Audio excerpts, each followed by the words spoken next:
শুরু করতেছি।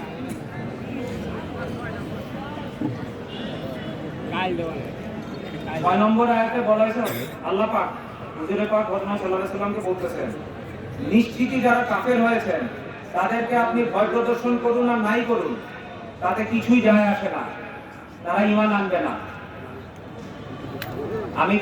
আমি একজন মুসলমান হিসেবে আরেকজন মুসলমানকে কাফের বলতে পারি না, আমি জানি। আমি খালি আপনাদেরকে আয়াতগুলো পড়ে শোনাইতেছি। 7 নাম্বার, আল্লাহ তাদের অন্তঃকরণ ও তাদের কানসমূহ বন্ধ করে দিয়েছেন, আর তাদের চোখসমূহ পর্দায় ঢেকে দিয়েছেন, আর তাদের জন্য রয়েছে কঠোর শাস্তি। আর মানুষের মধ্যে 8 নম্বর আয়াত, আর মানুষের মধ্যে কিছু লোক এমন রয়েছে যারা বলে আমরা আল্লাহ ও পরকালের প্রতি ঈমান এনেছি, অথচ আদৌ তারা ঈমানদার নয়।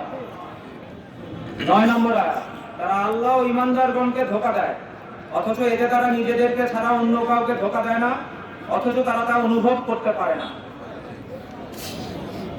তাদের অন্তঃকরণ ব্যাধিগ্রস্ত, আর আল্লাহ তাদের ব্যাধি আরো বাড়িয়ে দিয়েছেন।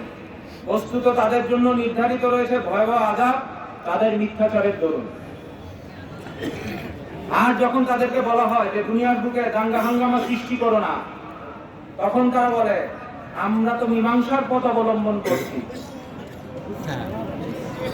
দাঙ্গা হাঙ্গামা সৃষ্টি করতে মানা করে যখন, আমরা তো মীমাংসা করছি। মনে রেখো, তারাই হাঙ্গামা সৃষ্টিকারী, কিন্তু তারা তা উপলব্ধি করতে পারে না। আর যখন তাদেরকে বলা হয় অন্যান্যরা যেভাবে ঈমান এনেছে তোমরাও সেভাবে ঈমান আনো, তখন তারা বলে আমরাও কি ঈমান আনবো বোকাদেরই মতো। মনে রেখো, প্রকৃতপক্ষে তারাই বোকা, কিন্তু তারা তা বোঝে না।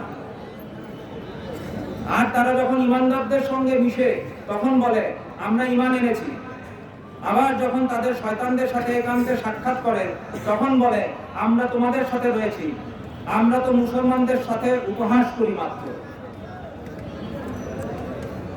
বরং আল্লাহই তাদের সঙ্গে উপহাস করে, অথচ তাদেরকে তিনি ছেড়ে দিয়েছেন যেন তারা নিজেদের অহংকার ও কুমতলবে হয়রান ও পেরেশান থাকে।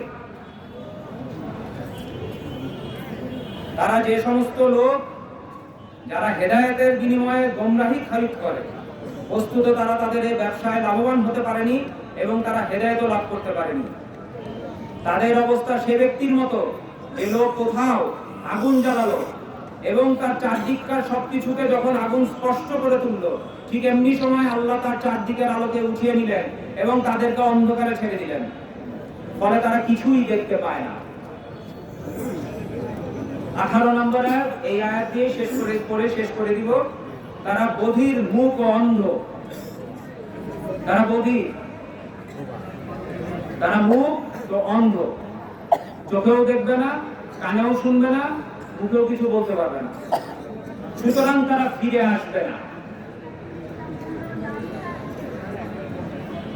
আমি শুধু এই আয়াতগুলো আপনাদের পড়ে শোনাইলাম। কারো সঙ্গে মিল পান? যদি মিল পান